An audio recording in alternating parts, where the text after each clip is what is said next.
Welcome to my YouTube channel! Ayan. Don't forget to subscribe my YouTube channel para updated kayo sa walang kakwenta-kwenta kong ginagawa. Ayan. Ayan. Ngayon, for today's video, magkagawa ako ng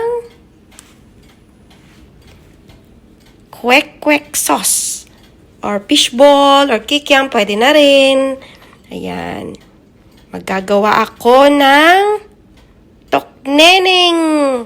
Pero unahin ko munang gumawa ng sauce. Ayan. Kaya don't forget to subscribe my YouTube channel para alam nyo kung paano gumawa ng sauce. See you later! Ayan. Nag-start na tayo magluto. Ayan. Buksan muna natin yung kalan. Lagyan muna ako ng konting oil.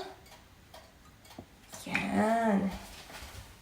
Then, painitin lang natin siya. Okay.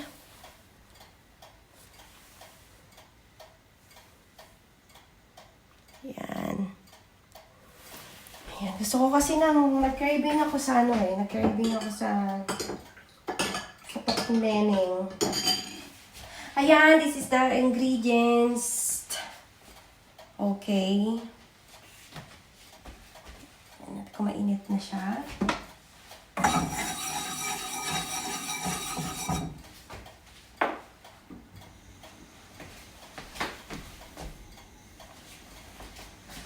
Yan, ilagay natin ang bawang.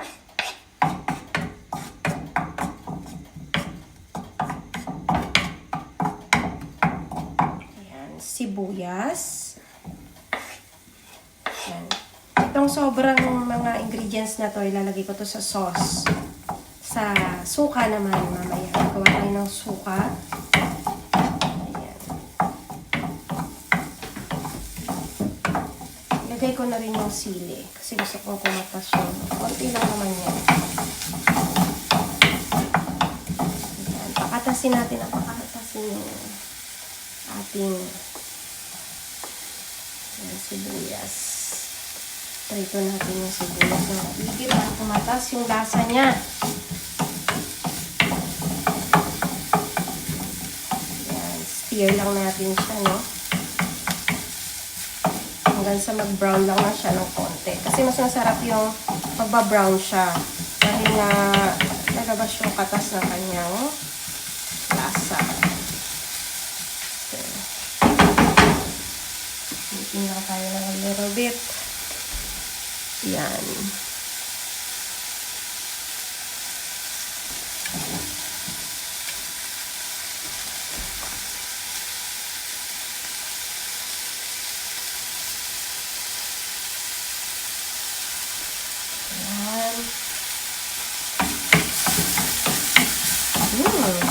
Bawala, diba? Bawang, sibuyas. Lagyan ko ng konting sili. Ayoko naman ang maanghang-anghang. Wala akong siling kaya jalapeno na lang yung nilagay ko. Okay lang naman din yun. Pumatas lang ng konti yung sa sarsa para brown lang natin siya ng konti. Mamaya ko lang hinaan yung apoy.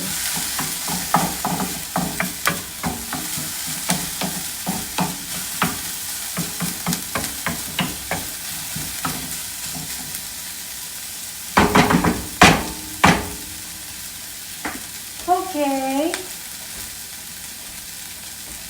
One look. One look.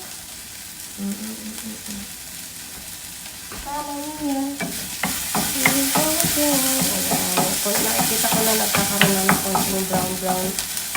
Na natin yung apoy. Ayan. Lagay na natin yung water. Lagyan natin yung water. Lagyan ko muna ito sa sayang. Okay. Lagay tayo ng 1 cup of water. 1 cup of water. Ayan, nakita nyo, pumatas na yung bawang at sibuyas. Diba? 1 cup of water. Haluin lang natin.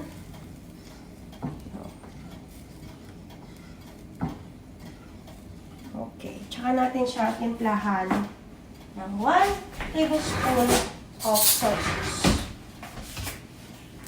Yan. Wala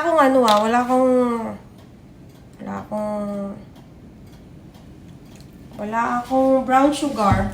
Kaya white sugar yung gagamitin ko. Okay. Tapos, halu-haluin natin. Medyo makulay naman na siya. Mamaya pagka kulang pa yung kulay or something or kulang pa sa soy sauce,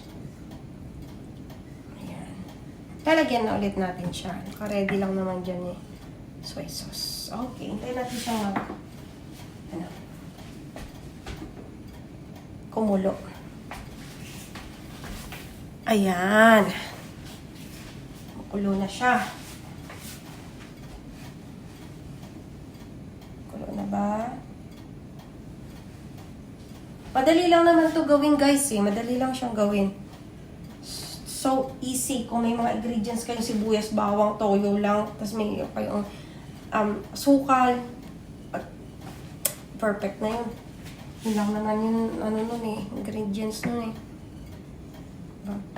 Pwede nyo itong salain kasi kumatas na yung bawang at sibuyas niya. Pwede din na tanggalin to lahat, salain nyo, pwede na rin yun. Pwede, kung ayaw nyo ng may mga ganito, pwede nyo salain to para sauce lang talaga ang matitira. Pero ako gusto ko yan, bawang sibuyas. Di bali ng may buo-buo sa sauce. Ayan. Ayan, medyo nakulo na siya. Nalagay ko naman siya ng harina. Hindi ako naglagay ng cornstarch ha. Harina ang nilagay ko. Ayan.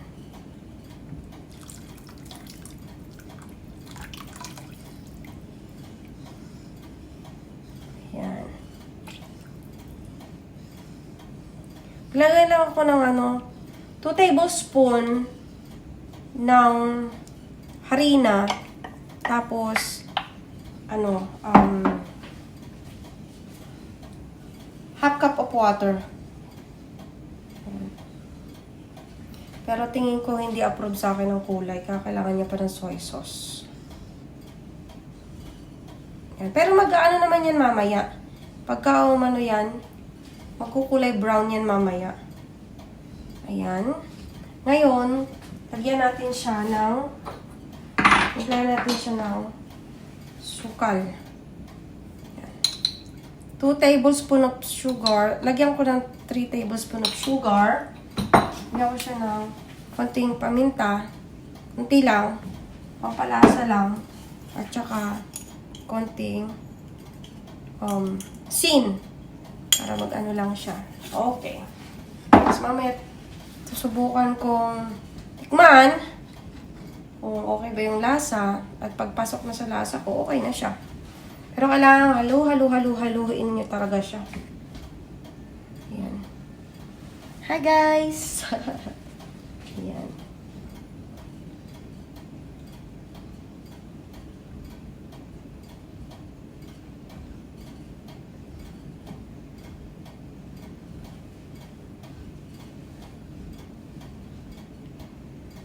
Ayan, haluin natin siya.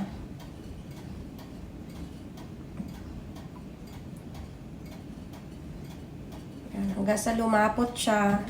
Hanggang titikman ko siya kung okay ba sa akin yung panlasa ko yung niya. Nilagyan ko siya ng wala akong labuyo eh. Alam niyo naman dito sa US.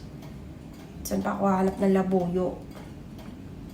Nilagyan ko lang siya ng jalapeno para to taste lang naman. Yan, haluin natin siya hanggang sa lumapot, hanggang sa makuha natin yung niya, consistency ng niya, ng sauce.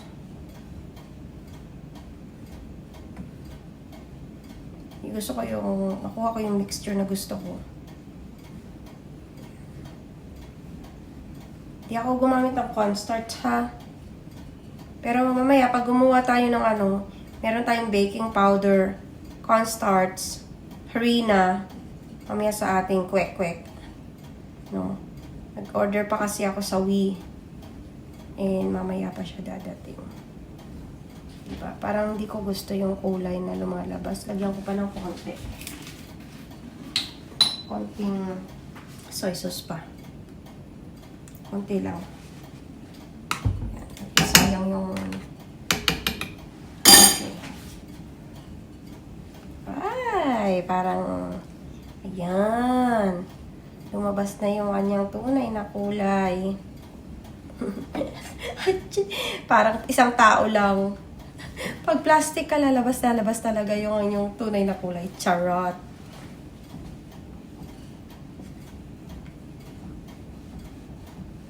Yan. Yum. Yum, yum, yum, yum, yum, yum, yum, yum. Yum, yum, yum, yum, yum, yum, yum, yum. Pwede mo kasi ito i-stock sa rep. Iinit mo na lang pagka halimbawa meron ka fishball, kikiam. Ganyan. Pero ako, nag-craving ako sa toknening, kaya toknening ang aking lulutuin mamaya. Kwek-kwek. Tagal ko na kasi hindi rin kumain ng kwek-kwek. Ilang taon na rin naman. Sus Mariosep.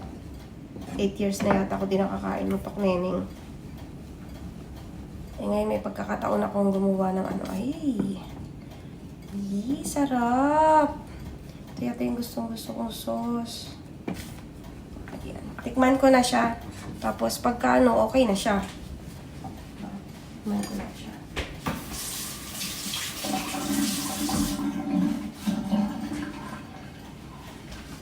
Ayan. Kung okay na sa akin yung tamis.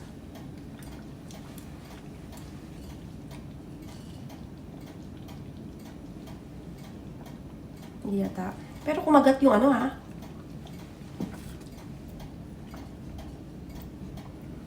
Kumagat yung anghang. Ang sarap. Ang sarap. Pero, kulang siya sa... Matabang siya, matabang. Lagyan pa natin siya ng konting toyo. Konting toyo pa. Konting asukal kasi kulang siya sa tamis. Isang spoon pa siya ng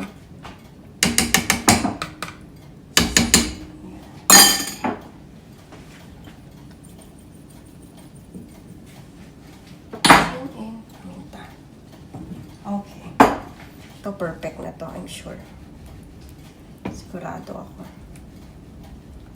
Ayan. Ito yung ginamit ko dito. Tapos ito yung taste ko, no? Baka magkamali eh. Yay! Sarap! Grabe. Yan. Okay. Habang pinapaanuhan ko ito ng konti, tatakpan ko muna ito. Gagawa tayo ng suka. Init ko muna yung suka ng 40 minutes. Yan. Microwave ko lang siya ng 40 minutes para uminit yung suka. Para maluto yung lumasa na. Okay, finish na ang sauce. Finish. Okay. Lipat na natin siya sa lalagyan. Kain ko ng kalan. Here we go. Ooh, lala. Ang sarap. Finish, guys. Yan. Sundan nyo lang yung ginagawa ko sa Yan. Finish na. Okay, let's start. Gagawa naman tayo ng suka. Yes.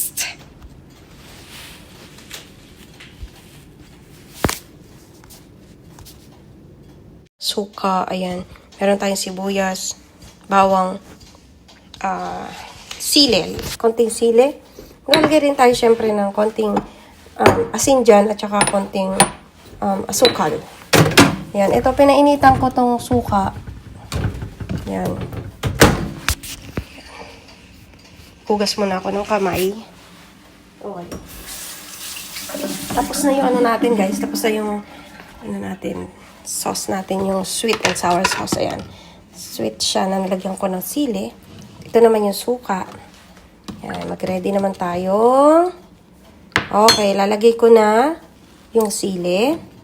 Yan, jalapeno yan ha. Pero maaari naman maanghang siya. Tapos, sibuyas. Yan. Yan. Tapos, bawang. Yan. Yan. Halo-haloin lang natin yan. Okay. Okay. Pero mas gusto ko siguro lagyan ng pipino yan eh. Mamaya lalagyan ko siya ng pipino. Okay, lagyan na natin siya ng sukal. Yan.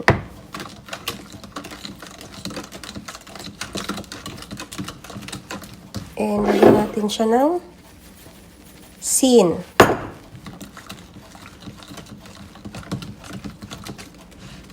Konti lang ginawa ko kasi ako lang naman mag-isa. Ilalagay ko lang din sa rep yan. Diba?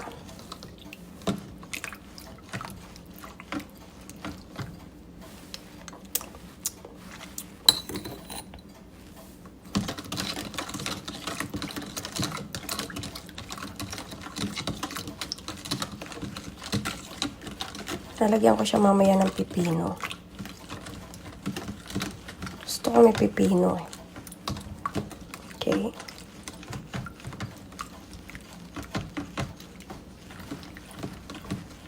Haluin natin. Konting asukal pa. Masyado pa siyang sobrahan pa sa asim. Kailangan kahit konti patayin natin yung asim. Mag-asim tamis siya. Maghaluin natin yung asim at tamis.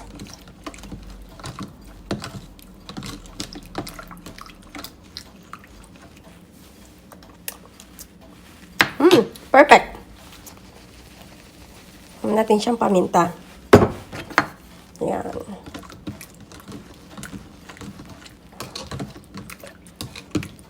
Yan. Mamaya lalagyan ko siya ng pipino. Pwede ko rin naman lagyan ngayon, pero mamaya na. Ako na siya. Abangan nyo ang mukbang ko, guys.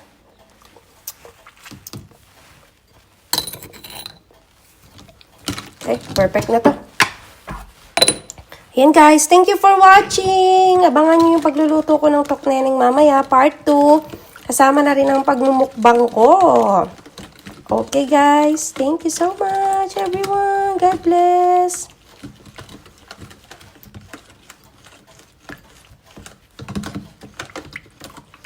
Bye!